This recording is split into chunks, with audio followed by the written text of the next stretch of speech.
The golden goblet trembles in your hand as Baron Rosenberg raises another toast, the wine dark as blood in the flickering candlelight of his Prague mansion this October night. Quick favor. Comment where you're watching from and what time it is there. It helps us see the global reach of this story. This dinner party on October 13th, 1601, would become the most lethal social gathering in the history of science, transforming Europe's greatest astronomer into a dying man within hours. The great hall of Baron Peter von Rosenberg's Prague mansion buzzed with the sophisticated chatter of the Holy Roman Empire's intellectual elite. Tycho Brahe, the most famous astronomer in Christendom, sat among the honored guests, his distinctive artificial nose catching the amber glow of 100 candles. The prosthetic, crafted from precious gold and silver, had replaced the bridge of his real nose, lost in a mathematical duel decades earlier, a visible reminder that even genius carried scars. At 54, Tycho commanded respect that bordered on reverence. His meticulous observations from the island observatory of Haven had revolutionized humanity's understanding of the cosmos. Tonight, he dined as the newly appointed imperial mathematician to Emperor Rudolf II, his precise star charts having earned him a position of unprecedented influence in the volatile courts of Central Europe. The evening progressed with the measured ritual of aristocratic entertainment. Course after course emerged from the Baron's kitchen's roasted fowl, glistening with herb-infused oils, delicate pastries that dissolved on the tongue, wines from the finest vineyards of the Rhine. Tycho participated fully in the feast, his legendary appetite for both food and intellectual discourse on full display. But beneath the veneer of cultured sophistication lurked the rigid protocols that governed such gatherings. Court etiquette demanded that guests remain seated throughout the lengthy meal, regardless of personal discomfort, to excuse oneself for bodily needs before the host signaled. The meal's conclusion would constitute a grievous breach of manners, the kind of social catastrophe that could destroy reputations and end careers. As the wine flowed and conversations deepened, Tycho became increasingly aware of a growing pressure in his bladder.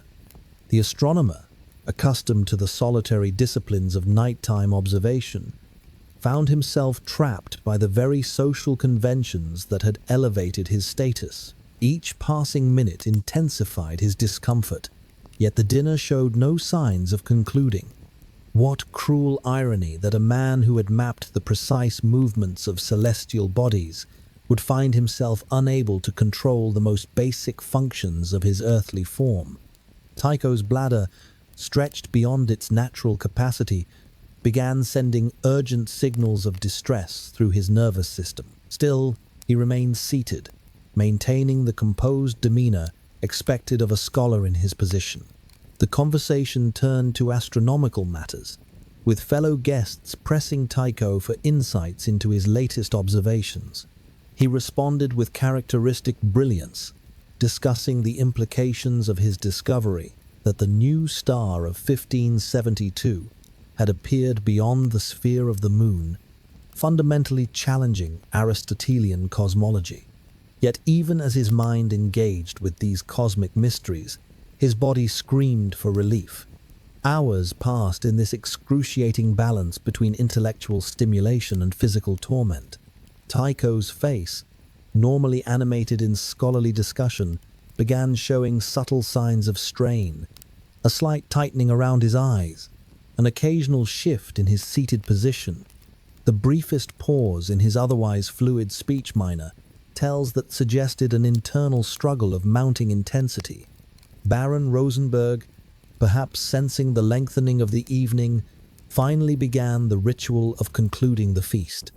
Servants appeared to clear the final courses while guests exchanged pleasantries and prepared for departure. Tycho, maintaining his dignity despite the agony building within him, bid his farewells with customary grace. The carriage ride back to his residence in Prague's castle district became a journey through hell. Every jolt of the wheels against cobblestones sent fresh waves of pain through his distended abdomen. The autumn night air, normally refreshing after hours in a crowded hall, offered no comfort to a man whose body had been pushed beyond its limits by the demands of social propriety. Upon reaching his home, Tycho rushed to his private chambers with unprecedented urgency. But the relief he desperately sought would not come. Hours of holding his urine had caused something to go catastrophically wrong within his urinary system. Despite his body's overwhelming need, only the smallest amounts of fluid would emerge, accompanied by pain so intense it doubled him over. The man who had spent decades peering into the infinite darkness of space now found himself staring into an abyss of a different kind, the beginning of 11 days that would transform him from Europe's premier astronomer into a dying patient whose agony would echo through the corridors of his Prague residence and ultimately reshape the future of astronomical science. What had begun as an evening of scholarly fellowship had become the opening act of a medical nightmare that would claim the life of history's most precise observer of the heavens. The ceramic chamber pot sits empty beside your bed as dawn breaks over Prague, your bladder screaming with pressure that finds no release despite hours of desperate attempts. This was no ordinary medical emergency. Tycho's condition represented a convergence of social protocol and biological catastrophe that would redefine our understanding of how etiquette could literally kill. October 14th dawned grey and cold over the cobblestone streets of Prague, but inside Tycho's residence, a more ominous darkness was taking hold. The astronomer who had spent the night in fitful attempts at relief now faced the terrible realization that his body had betrayed him in ways that defied his considerable understanding of natural philosophy. His personal physician, summoned at first light, examined the patient with growing concern. Tycho's abdomen had begun to distend, the skin tight and tender to even the gentlest touch. When the doctor pressed carefully above the bladder, Tycho's sharp intake of breath and involuntary recoil spoke volumes about the pressure building within. The small amounts of urine he could produce came only after excruciating effort, each drop accompanied by pain that left him gasping and trembling. Medieval and Renaissance medicine offered limited understanding of urinary retention, viewing such ailments through the lens of humoral theory and astrological influences. The physician prescribed the standard treatments of the era: bloodletting to balance the humors, herbal concoctions designed to promote the flow of urine, and prayers for divine intervention. These remedies, well-intentioned but medically useless, provided no relief for Tycho's worsening condition. By the second day, October 15th, the astronomer's famous composure began to crack under the relentless assault of pain. Servants reported hearing cries of agony echoing from his chambers during the night, sounds that seemed impossible to associate with the dignified scholar they had known. The man who had maintained perfect stillness during countless hours of celestial observation now writhed in his bed, unable to find any position that offered respite from the fire burning within his pelvis. What medical knowledge existed at the time proved woefully inadequate for understanding the cascade of complications ravaging Tycho's urinary system. The prolonged retention had likely caused his bladder to stretch beyond its capacity, potentially leading to microscopic tears in the muscular wall. Bacteria, normally flushed away by regular urination, had found perfect breeding conditions in the stagnant urine, beginning an infection that would soon spread beyond the bladder itself. Modern medical understanding suggests Tycho may have suffered from benign prostatic hyperplasia, an enlargement of the prostate gland common in men his age that could obstruct urinary flow under stress. The combination of a potentially narrowed urethral passage and the extreme distension caused by holding his urine for hours created a perfect storm of urological disaster.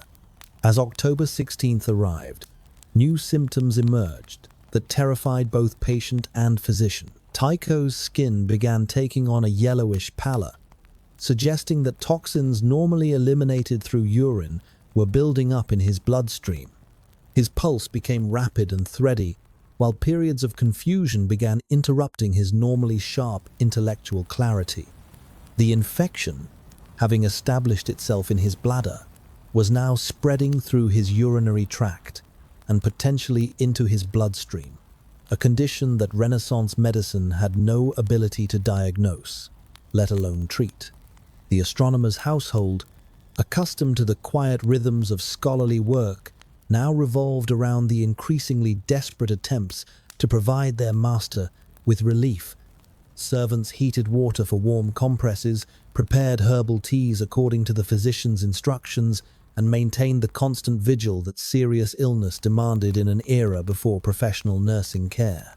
Friends and colleagues who came to visit found themselves confronted with a shocking transformation.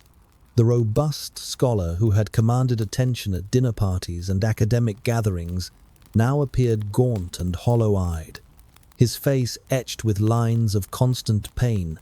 His famous artificial nose, once a distinguished conversation piece, now seemed to emphasize the death-like pallor spreading across his features. What psychological torment accompanied this physical deterioration can only be imagined. Tycho, a man who had devoted his life to understanding the orderly movements of celestial bodies, now found himself at the mercy of chaotic biological processes that followed no rational pattern. The scholar who had predicted eclipses with mathematical precision could not predict when the next wave of agony would strike. By October 17th, the fourth day of his ordeal, even brief periods of unconsciousness brought no true respite.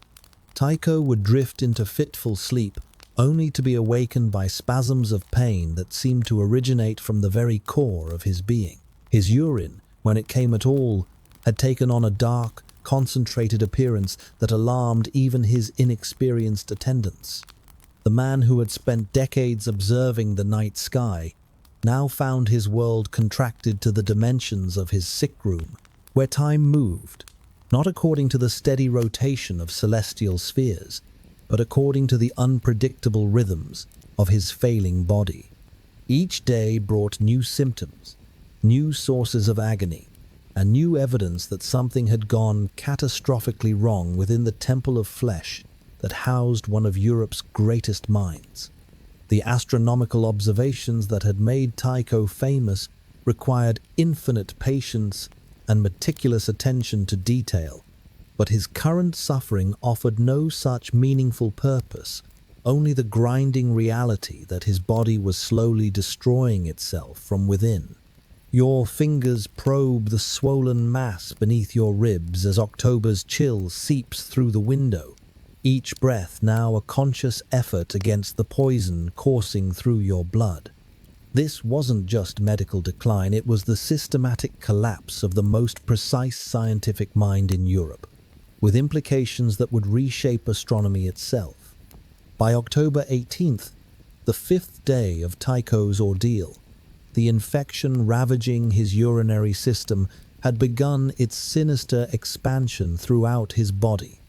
What had started as painful retention now manifested as a full systemic crisis that medieval medicine could neither comprehend nor combat.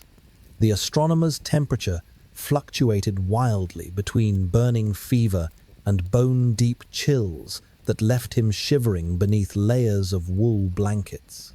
His personal chambers, once a sanctuary of scholarly contemplation filled with astrolabes and star charts, had transformed into a makeshift hospital ward. The air hung thick with the acrid smell of herbal remedies and the unmistakable odor of illness, a combination that servants found increasingly difficult to mask, despite burning incense and opening windows to the autumn air.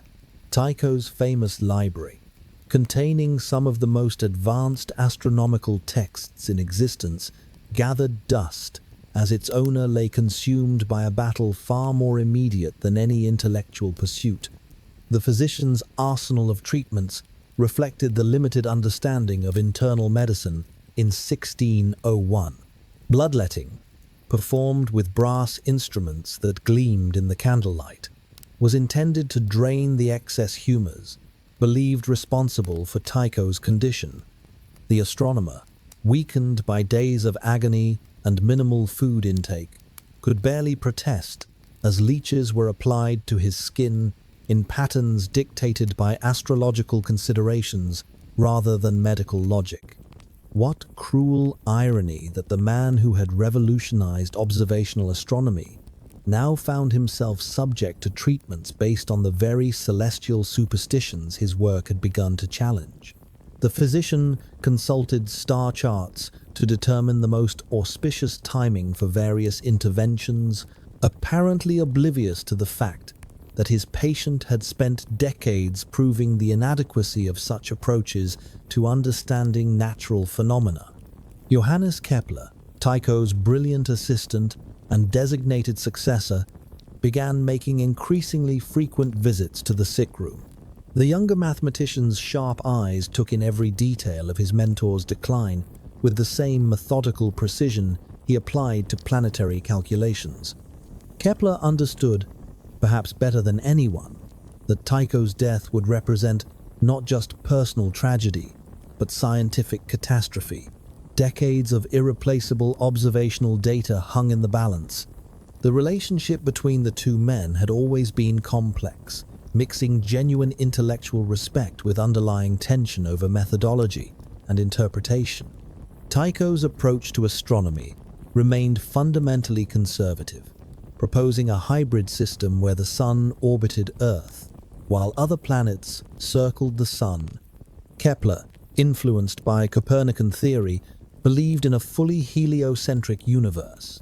Now, as Tycho lay dying, these theoretical differences took on new urgency. During brief periods when the pain subsided enough to allow conversation, Tycho demonstrated remarkable clarity about his scientific legacy. He dictated instructions for the completion of his observations, emphasizing the critical importance of preserving the numerical accuracy that had made his work revolutionary. Each measurement, painstakingly recorded over decades of nighttime observation, represented irreplaceable data about celestial positions and movements. But even these scholarly concerns became secondary, as October 19th brought new medical horrors. Tycho's abdomen, now visibly distended, had become so sensitive that even the weight of bedsheets caused agony. His kidneys, overwhelmed by the bacterial toxins flooding his system, began failing in ways that manifested through changes in his mental state as much as his physical condition. Modern medical understanding suggests Tycho was likely experiencing urosepsis, a condition where bacteria from a urinary tract infection enter the bloodstream and trigger a systemic inflammatory response.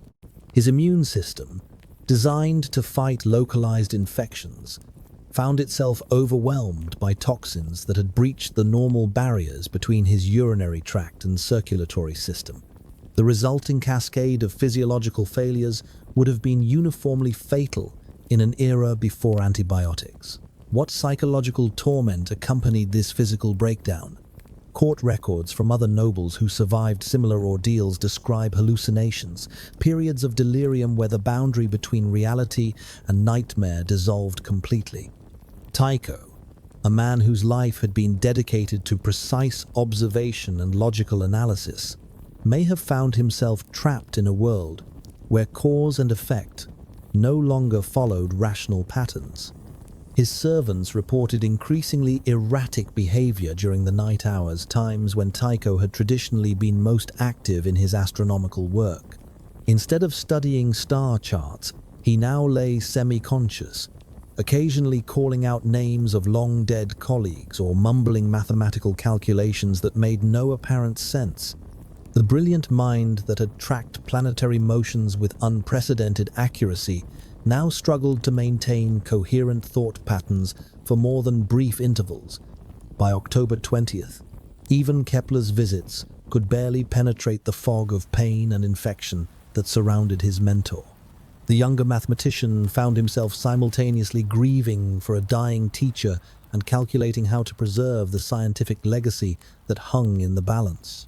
The great astronomer who had spent his life mapping the heavens now lay trapped in an earthly hell from which no amount of knowledge or precision could provide escape.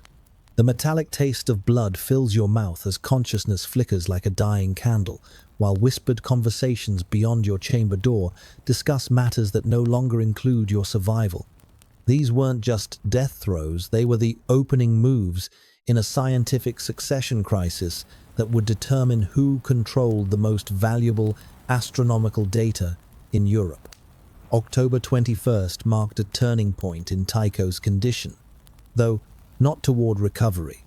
The infection that had begun in his bladder now raged through his bloodstream with the fury of an unstoppable plague, transforming his body into a battlefield where normal physiological processes collapsed one by one. His pulse, once strong and steady as the man himself, had become erratic and weak, a rhythm that his physician recognized with growing dread as the harbinger of complete systemic failure. The astronomer's famous artificial nose, crafted from precious metals and fitted with such care that it had become part of his public identity, now seemed to mock the failing flesh beneath.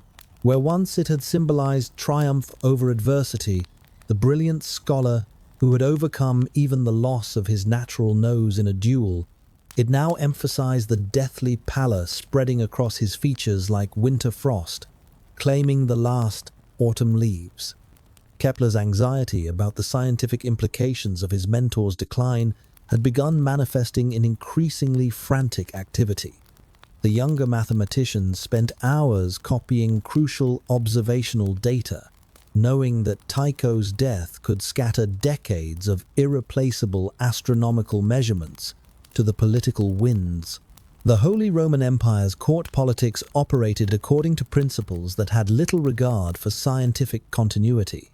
Influential nobles might claim Tycho's instruments and records as spoils of war in the succession struggle that would inevitably follow. What made Kepler's position particularly precarious was the growing suspicion among Prague's intellectual community about his rapid rise to prominence during Tycho's illness.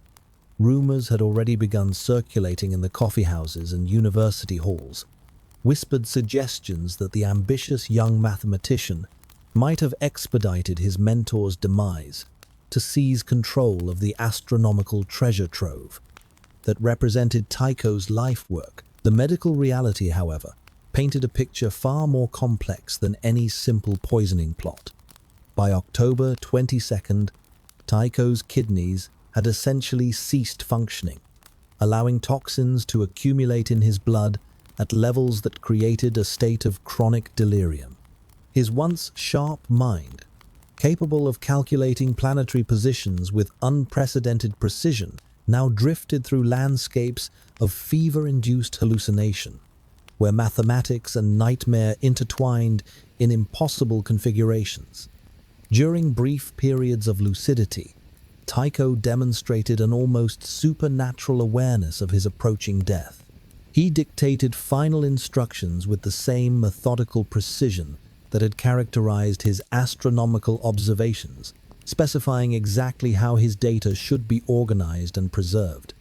These moments of clarity, emerging like brief stars through clouds of confusion, revealed the full tragedy of his situation.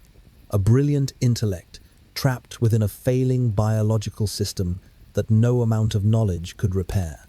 The treatments prescribed by his physician had evolved from merely ineffective to actively harmful.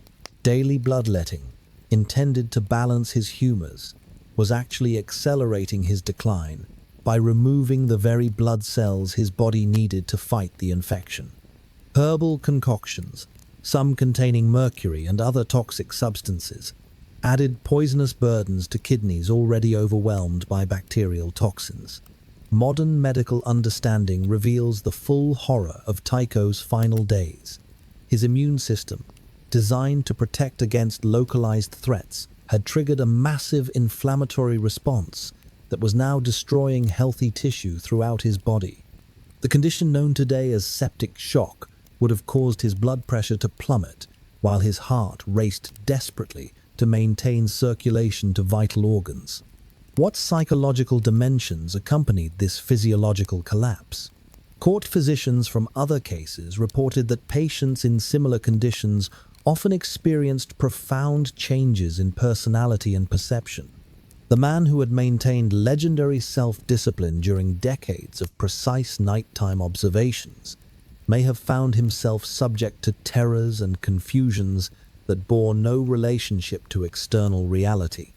His household staff, trained to maintain the quiet efficiency required for scholarly work, now struggled to adapt to the chaotic demands of managing a dying master. The servants who had once organized astronomical instruments and maintained correspondence with scholars across Europe now found themselves dealing with the gruesome realities of advanced illness, managing soiled bedding, attempting to force nutrition into a patient who could barely swallow, and maintaining constant vigilance for signs of further deterioration. The political implications of Tycho's approaching death extended far beyond his immediate household. Emperor Rudolf II had invested considerable resources in establishing Prague as a center of astronomical research, viewing Tycho's presence as both intellectual ornament and practical asset for imperial astrology. The astronomer's death would leave a vacuum that various court factions would inevitably attempt to fill according to their own interests, rather than scientific merit. As October 23rd dawned grey and cold over Prague's castle district, even the most optimistic observers could no longer deny the inevitable outcome, approaching with each labored breath that escaped Tycho's lips. The greatest observational astronomer in human history was entering his final day of existence, and with him would die irreplaceable knowledge about the precise positions and movements of celestial bodies. The autumn wind rattles your chamber windows as your breathing becomes shallow gasps, while beyond the door, men already speak of you in past tense. This final day would determine not just how Europe's greatest astronomer died, but who would inherit the scientific empire he had built through decades of unprecedented precision. October 24th, 1601, dawned with the grey inevitability of winter approaching the Bohemian highlands. Inside Tycho's chamber, the air had grown thick with the sweet, cloying scent of approaching death, a smell that even burning frankincense could no longer mask. His breathing, once the steady rhythm of a man accustomed to long nights of patient observation, had deteriorated into irregular gasps that left his attendants counting each exhalation as though it might be the last. The astronomer's body, which had served him faithfully through decades of meticulous celestial mapping, now bore little resemblance to the robust figure who had commanded respect in courts across Europe. His skin had taken on the waxy translucence that physicians recognized as the unmistakable herald of death, while his famous artificial nose seemed to emphasize rather than disguise the skeletal features emerging beneath his failing flesh. Kepler maintained his vigil beside the deathbed with an intensity that observers found either touching or suspicious, depending on their interpretation of recent events.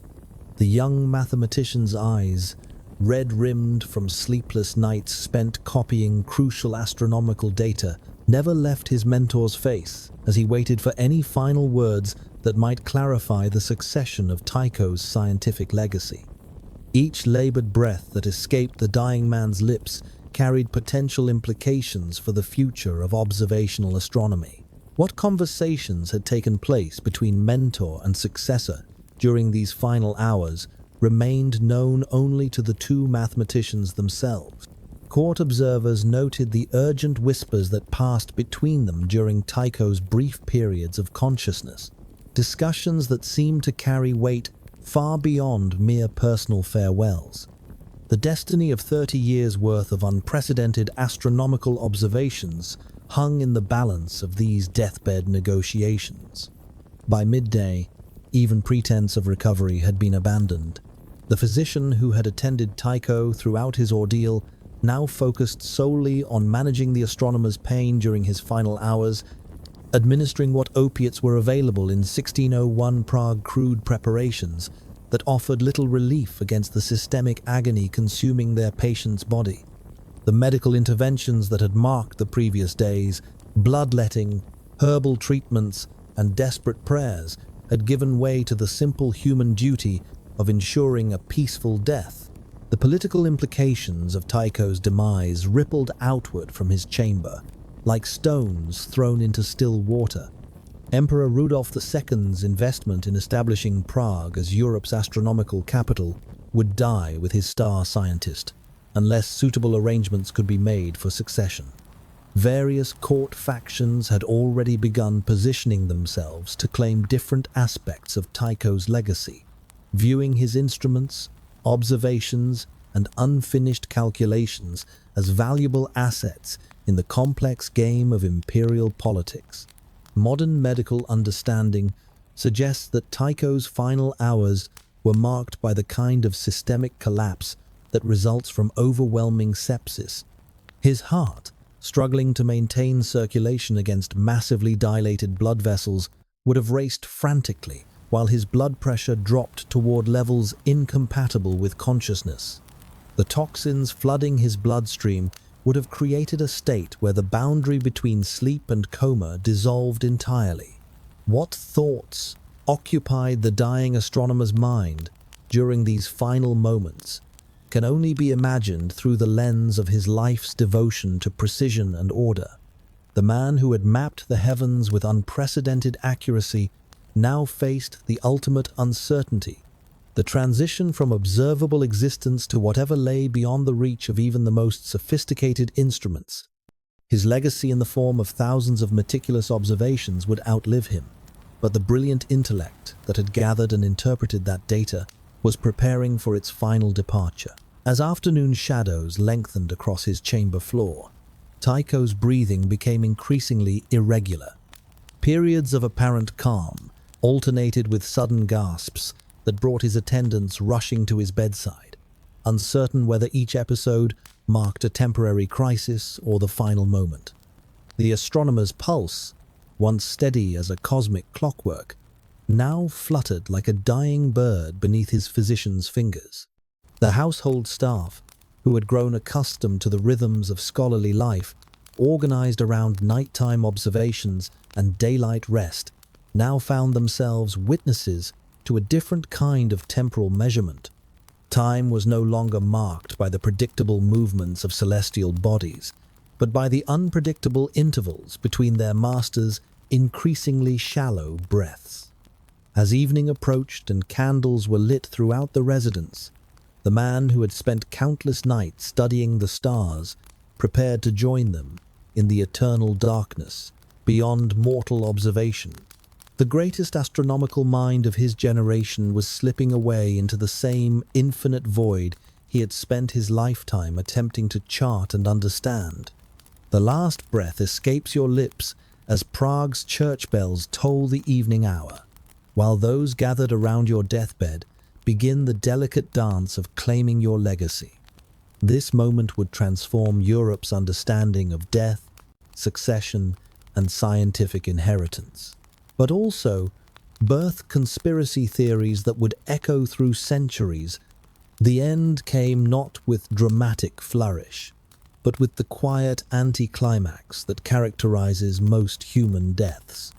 As the bells of Prague's cathedral marked the 8th hour of evening on October 24th, 1601, Tycho Brahe's chest simply stopped rising. The labored breathing that had dominated his chamber for 11 days ceased with such subtlety that his attendants initially failed to recognize the moment of transition. Only when the physician pressed his ear to the astronomer's chest and detected no heartbeat did the reality become undeniable. Europe's greatest observer of the heavens had joined the eternal silence he had spent his lifetime studying. Kepler, who had maintained his vigil with the intensity of a man whose future depended on this moment, was the first to truly comprehend the implications of what had just occurred. The younger mathematician's eyes swept across the chamber, taking inventory not just of the scientific instruments and star charts that surrounded them, but of the human witnesses whose testimony would shape how history remembered these final moments. Each person present possessed potential influence over the narrative that would emerge from this Prague sick room. The immediate aftermath revealed the profound difference between the death of an ordinary man and the demise of someone whose intellectual legacy carried political weight. Within moments of confirming Tycho's death, servants were dispatched to notify Emperor Rudolf II and other court officials whose interests would be affected by the astronomer's passing. The chamber that had been focused entirely on the dying man's comfort now became the center of careful calculations about succession, inheritance, and the preservation of scientific assets. What struck contemporary observers was the almost unseemly speed with which practical concerns overtook grief in the hours following Tycho's death. Before his body had grown cold, discussions began about the fate of his extensive correspondence with scholars across Europe, his collection of precision-crafted astronomical instruments, and, most crucially, the vast archive of observational data that represented 30 years of unprecedented celestial mapping. These weren't merely academic materials, they constituted intellectual property of immense value to whoever could control their use and distribution. Kepler's position in these negotiations proved both advantageous and precarious.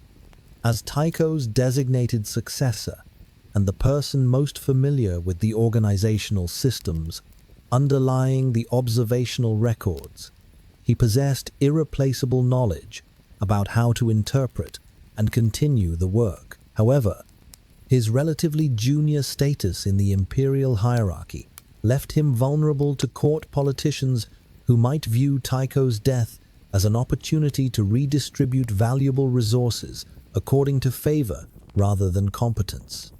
The physician who had attended Tycho throughout his final illness faced his own complex situation in the aftermath. Medical practitioners of the era operated under the constant threat that a patient's death, particularly the death of someone as prominent as the imperial astronomer, might be attributed to incompetence or worse. The doctor's detailed records of treatments administered during Tycho's final days would serve both as professional protection and potential evidence in any investigation that might follow. Even as these political and professional considerations unfolded, the more immediate practicalities of death demanded attention. Tycho's massive frame, weakened by days of illness but still substantial, required careful handling by servants unaccustomed to such grim duties. The process of preparing his body for burial would reveal details about his physical condition that had been hidden beneath bedsheets during his illness, evidence that would later fuel debates about the true cause of his death. The autumn night that settled over Prague following Tycho's death carried an unusual quality of tension that extended far beyond his immediate household. Word of the astronomer's demise spread through the city's intellectual community with remarkable speed, triggering conversations in university halls and noble residences about the implications for imperial policy toward scientific research. Some viewed his death as the end of an era, while others saw opportunity in the vacuum left by his absence. Modern understanding of the political dynamics surrounding Tycho's death reveals layers of complexity that contemporary observers could only partially comprehend. The Holy Roman Empire's fractured political structure meant that scientific resources could easily become pawns in larger struggles between competing noble factions. Tycho's death removed a stabilizing presence whose personal relationships with various court figures had helped protect astronomical research from political interference. What psychological impact did witnessing Tycho's prolonged suffering have on those who attended his deathbed? Kepler, in particular, had observed not just the death of a mentor, but a preview of the kind of medical helplessness that any person of his era might face.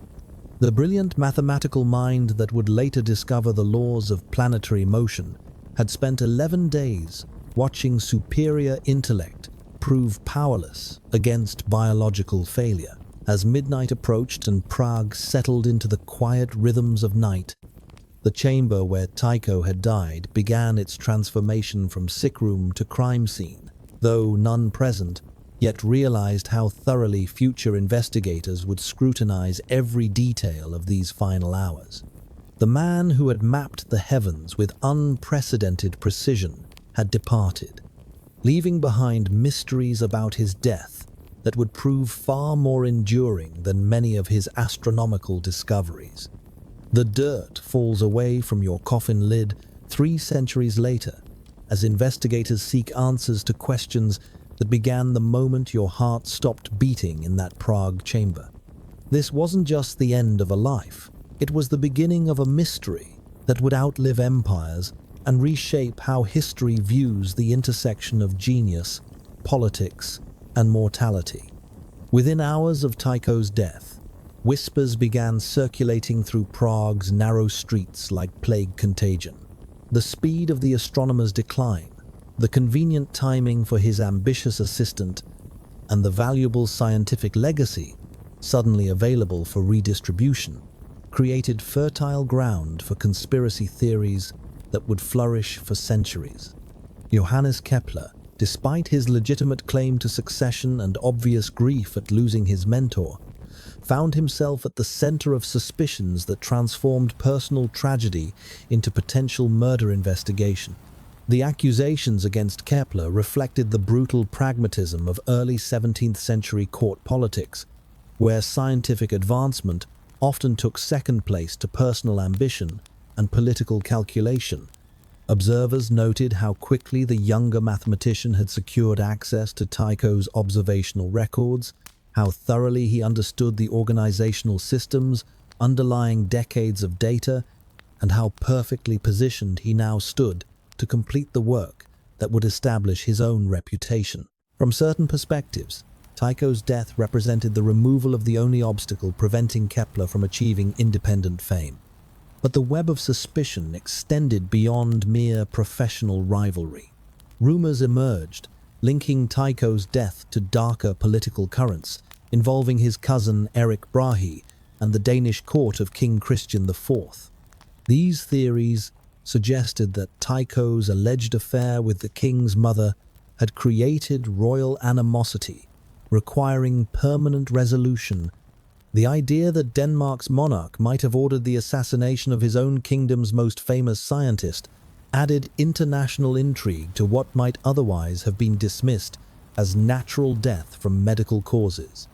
The absence of any immediate investigation into Tycho's death reflected both the medical limitations of the era and the political advantages that various parties found in avoiding uncomfortable questions. Emperor Rudolf II, whose court had benefited enormously from Tycho's presence, showed more interest in ensuring continuity of astronomical services than in determining whether his star scientist had died from natural causes or human intervention. Kepler's navigation of these treacherous waters demonstrated remarkable political sophistication for a man primarily known for mathematical brilliance. He successfully secured appointment as imperial mathematician while simultaneously beginning the monumental task of organizing Tycho's observations into what would become the Rudolphine Tables, the most accurate star catalogue ever produced. The younger scientist's ability to transform suspicion into opportunity revealed talents that extended far beyond celestial mechanics. The scientific legacy that emerged from Tycho's death proved more revolutionary than anyone could have anticipated in 1601. Kepler's analysis of his mentor's data led directly to the discovery of elliptical planetary orbits, fundamentally overturning the circular motion that had dominated astronomical thinking since ancient Greece. Ironically, Tycho's death may have accelerated scientific progress, by transferring his observations to someone more willing to challenge conventional wisdom about cosmic mechanics. But questions about the true circumstances of Tycho's death refused to disappear despite the passage of centuries. By 1901, exactly 300 years after his demise, curiosity about the famous astronomer had grown sufficiently intense to justify unprecedented action: the exhumation of his remains from their resting place in Prague's Tin Church. The decision to disturb a grave that had remained undisturbed for 3 centuries reflected changing attitudes toward historical investigation and the application of modern scientific methods to ancient mysteries. The first exhumation revealed details that simultaneously answered some questions while raising others. Tycho's body, remarkably well preserved due to the embalming techniques of his era, showed no obvious signs of trauma or violence. However, his famous artificial nose, the golden prosthetic that had become his most recognizable feature, had vanished, presumably stolen by grave robbers attracted to its precious metal construction.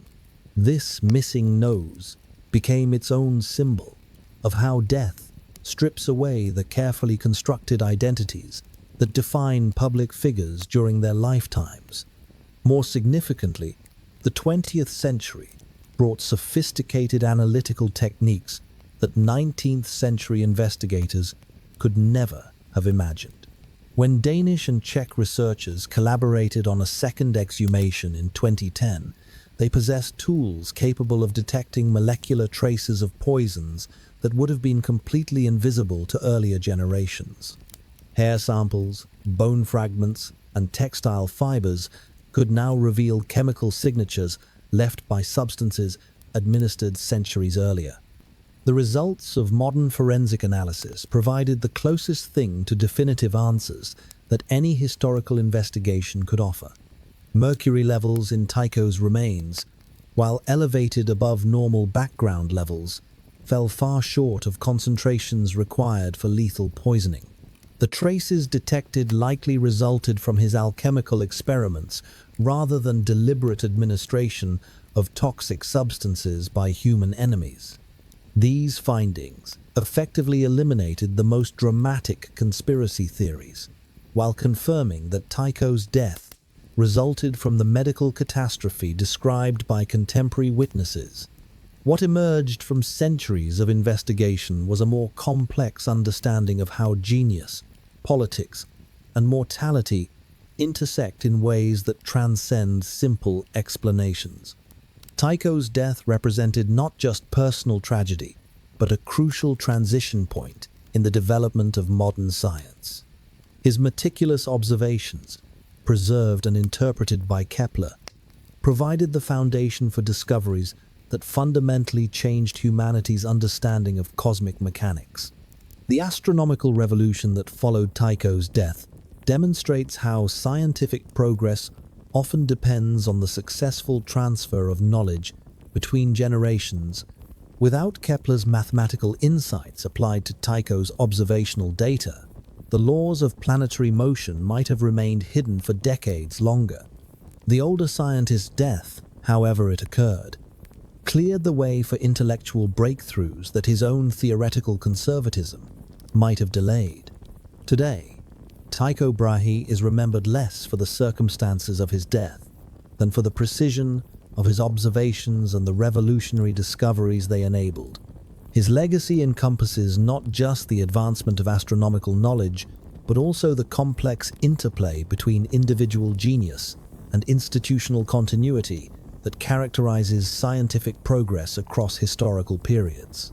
The man who spent his lifetime mapping the eternal movements of celestial bodies achieved his own form of immortality through the enduring influence of observations that continue shaping our understanding of the universe for centuries. After his painful departure from a Prague sick room, the bronze plaque commemorating your death gleams in morning sunlight as modern tourists pause to read about the astronomer who changed our understanding of the cosmos through his suffering. This final chapter reveals how death transformed a brilliant but flawed man into an immortal symbol of scientific dedication, and how the truth about his demise ultimately mattered less than the revolution his data unleashed. 4 centuries after Tycho Brahe's agonizing death in that Prague chamber, his legacy has evolved far beyond the circumstances that ended his life. The conspiracy theories that once captivated investigators and historians have largely faded into academic footnotes, overshadowed by the astronomical revolution his observations enabled. Modern science remembers Tycho not as a victim of court intrigue or medical incompetence, but as the bridge between ancient stargazing and the precision-based methodology that defines contemporary research. The Rudolphine tables that Kepler completed using Tycho's data represent one of history's most successful examples of scientific collaboration, transcending death itself. Published in 1627, more than 2 decades after Tycho's demise, these star charts achieved accuracies that surpassed all previous astronomical works by orders of magnitude. Navigators crossing Earth's oceans relied on Tycho's celestial coordinates, while mathematicians used his planetary observations to develop theoretical frameworks that would eventually culminate in Newton's universal gravitation. What makes Tycho's posthumous influence particularly remarkable is how completely it vindicated his obsession with observational precision over theoretical innovation. During his lifetime, many contemporaries viewed his refusal to embrace Copernican theory as intellectual conservatism that limited his contributions to astronomy. Only after Kepler applied mathematical analysis to Tycho's measurements did the true value of empirical accuracy become apparent. The data gathered through decades of patient observation proved more revolutionary than any theoretical speculation could have achieved. The island observatory of Haven, where Tycho had conducted his most important work before moving to Prague, became a pilgrimage site for later generations of astronomers seeking to understand the practical methods behind his unprecedented precision. Visitors found the ruins of Uraniborg and Stjärneborg, the twin astronomical stations that had represented the pinnacle of pre-telescopic observation technology. These physical remnants offered tangible connections to the methodical approach that had enabled one man to map the heavens with accuracy unmatched until the advent of modern instruments. Modern reconstructions of Tycho's observational techniques reveal the extraordinary combination of mechanical ingenuity and personal discipline required to achieve his results. His quadrants and armillary spheres, crafted by the finest instrument makers in Europe, could measure stellar positions to within fractions of degrees precision that pushed the limits of what human eyesight could accomplish without optical enhancement. The man who died so miserably in Prague had spent the prime years of his life perfecting methodologies that would remain unsurpassed until telescope technology revolutionized astronomy decades later. The medical mystery surrounding Tycho's death serves as a reminder of how completely modern medicine has transformed human expectations about illness and mortality. In 1601, even the Holy Roman Emperor's personal astronomer faced the same biological vulnerabilities as the humblest peasant when confronted with serious illness. The bacterial infections and metabolic disorders that killed Tycho would be easily treatable with 21st century antibiotics and surgical techniques. Yet in his era, they represented insurmountable challenges that no amount of wealth or social status could overcome. Tycho's artificial nose, that distinctive prosthetic that defined his public image throughout his later life, has become a symbol of how genius adapts to physical limitation rather than being constrained by it. The mathematical duel that cost him the bridge of his natural nose might have ended the career of someone less determined to pursue astronomical greatness. Instead, Tycho transformed potential disfigurement into a conversation piece that enhanced rather than diminished his social presence at European courts. The technological legacy of Tycho's work extends beyond astronomy into the broader development of scientific methodology itself.